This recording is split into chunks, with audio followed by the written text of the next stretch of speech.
को कार्यक्रम करने के लिए, भवन निर्माण के लिए सांसद कोटा से अनुशंसा करने के लिए तैयार है। एक साल के अंतराल में यह प्रगति हुई है कि जमीन का पूरा ब्यौरा बहन द्रौपदी जी हमको बता रही हैं। अभी आप लोगों के सामने भी उन्होंने बताया खाता प्लॉट एराजी से लेकर किस गांव में कहाँ जमीन है, तो हम तैयार हैं। और मेरी अनुशंसा अब तो ये हो गया है, ऑनलाइन सब कुछ हो गया है।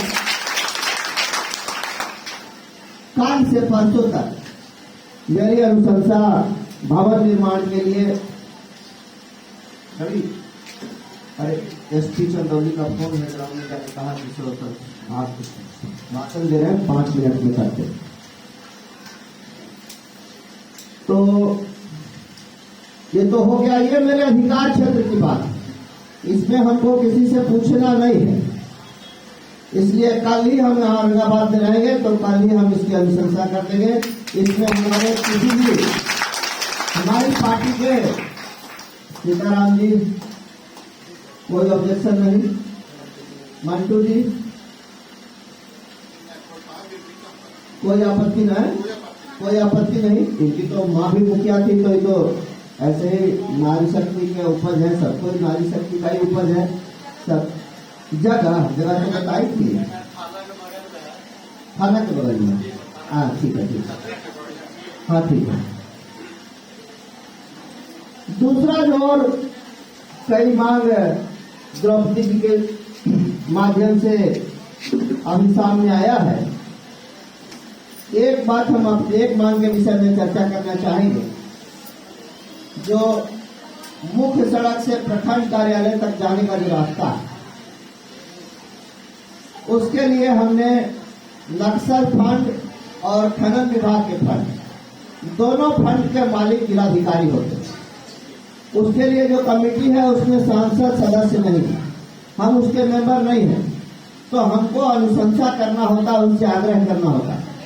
लेकिन बड़े दुख के साथ मैं आप लोगों से कह रहा हूं कि मैंने ज्यादा नहीं, पूरे संसदीय क्षेत्र में 3 विधानसभा में मात्र 9 बहुत जरूरी कार्यों के लिए अपनी अनुशंसा की थी, जिसमें नंबर 1 पर यही योजना है, मुख्य सड़क से प्रखंड कार्यालय तक सड़क और नाली का निर्माण।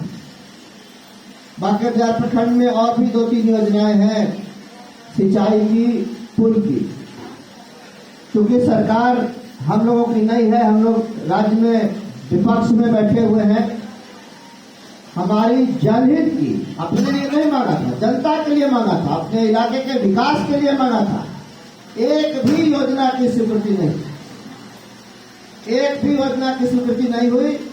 हमने डीएम को यह भी कहा कि आप जांच करा लीजिए ना कि योजना जनहित की है या कि नहीं है।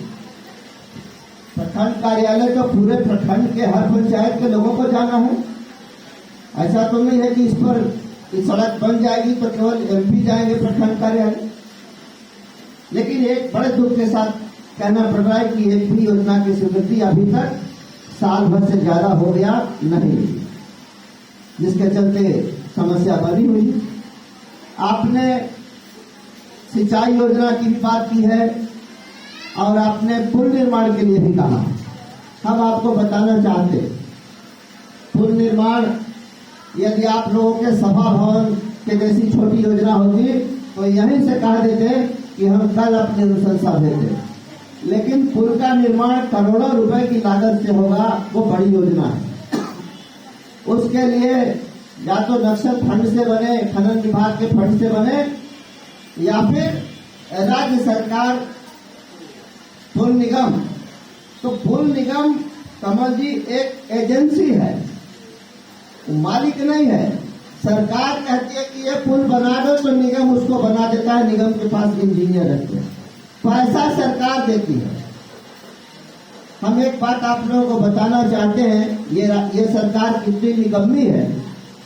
जब 2005 में एनडीए की सरकार थी, राज्य में हजारों पुल बने। उस समय एक योजना थी सेतु निर्माण योजना, वो योजना आज बंद है। पिछले 5 वर्षों से आप लोगों ने अपने इलाके में कोई पुल बनते नहीं देखा हो उस योजना के तहत। लेकिन हम लोगों का काम है प्रयास करना, अनुशंसा करना, आग्रह करना, लगे रहना, काम हो जाए। ठीक यही स्थिति सिंचाई की योजना जो चहका निर्माण की बात आपने की है उसकी भी है। उसके लिए भी लघु सिंचाई विभाग या सिंचाई विभाग से अपने अनुशंसा के साथ आग्रह और प्रयास मेरा रहेगा। लेकिन एक उदाहरण आप लोगों को देता हूं, राज्य सरकार कैसे काम कर रही है इसको भी आप लोग जान लीजिए तो अच्छा लगेगा। यहाँ